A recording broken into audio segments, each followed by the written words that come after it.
Siguro sobrang dami ko ng videos na nagawa tungkol kay Kobe Bryant. And para sa mga hindi nakakaalam, I'm probably the biggest Kobe Bryant fan. I grew up watching Kobe Bryant, imitating his moves. Next level kasi yung pagka-fan ko kay Kobe Bryant. Hindi lang siya sa basketball post-career ni Kobe Bryant, fina-follow ko pa rin siya as a motivational speaker, even as a coach. Kung bago ka lang sa breakdown, the reason I got into girls basketball ay dahil kay Kobe Bryant nung sinimulan niyang i-coach yung daughter niya na si Gigi.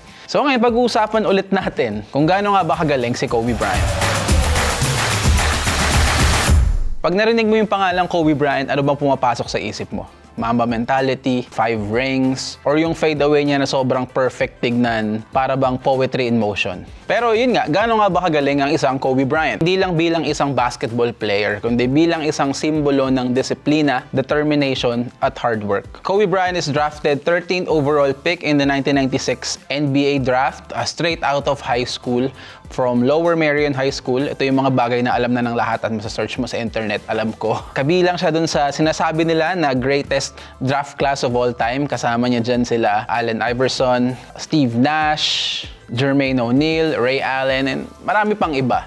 He was traded from Charlotte to the Lakers, and then the rest is history. He spent 20 seasons with one franchise, which is the Los Angeles Lakers, from 1996 to 2016. He is an 18-time All-Star, a 5-time NBA champion, and a 2 times Final MVP, 2008 NBA MVP, and one of the only few players to score 81 points in a single game. Signature skills at yung infamous na mentality ni Kobe Bryant. So, Kobe Bryant has a footwork inspired by Michael Jordan but refined through obsessive practice. Fadeaway jumpers, post-up moves, and footwork na parang sobrang poetry in motion talaga, sa sobrang perfect tignan. Isa sa mga bagay about Kobe is, alam naman natin, is the work ethic. Yun yung legendary work ethic ni Kobe na from 4 a.m. workouts, endless film sessions, and playing through injuries, di ba? Yun yung tinatawag na Mamba mentality mindset. A mindset of constant improvement and competitiveness. He also once said, rest at the end, not in the middle. Alam natin,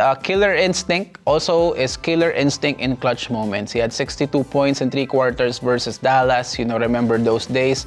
Obviously, 81 points against Toronto, against Jalen Rose. Career averages of 25 points per game, 5.2 rebounds, and 4.7 assists.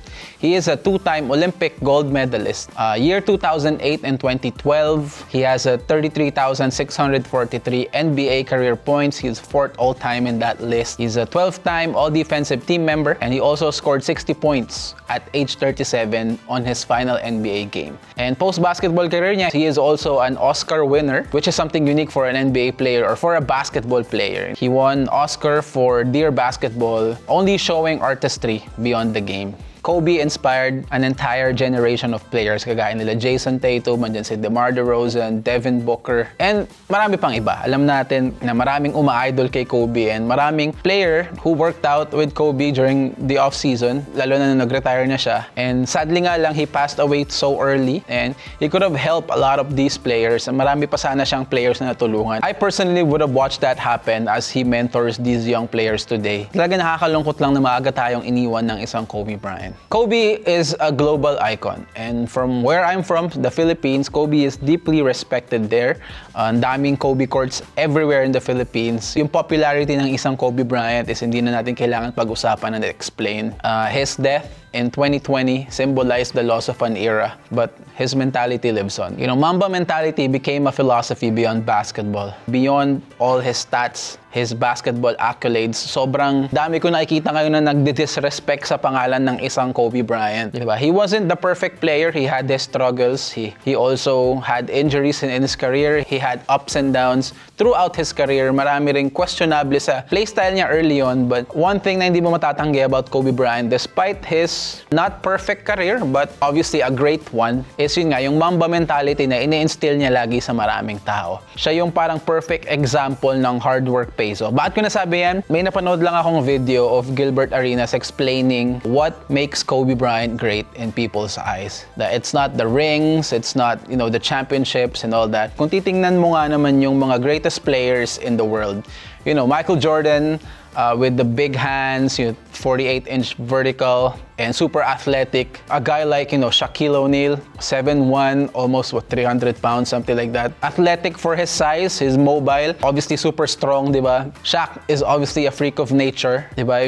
If you look at guys like LeBron James, 6'8", fast, strong, big body, super athlete na ganong klaseng katawan. Same with a guy like Giannis, 6'11", super strong, super athletic. There's no stopping Giannis in transition because of his strength. And then you look at a guy like Kobe Bryant. Kobe Bryant is 6'6". Although Kobe Bryant won the dunk contest, he had a 38-inch vertical. Standard lang siya. And Kobe Bryant wasn't really quick. He wasn't fast. He didn't jump high, diba? He wasn't really the athlete that Michael Jordan was. Despite those physical limitations na meron siya bilang tao, hindi siya kasing athletic nila LeBron, nila MJ, hindi siya kasing taas tumalon ni Michael Jordan. Actually, maliit yung kamay ni Kobe kumpara kay MJ na may malaking kamay. What made him great is what he did with those physical limitations through hard work and determination. Because of his hard work, his dedication, yung mindset niya that he always refuses to give up and lose, made him become one of the greatest players, probably the top 2 shooting guard of all time,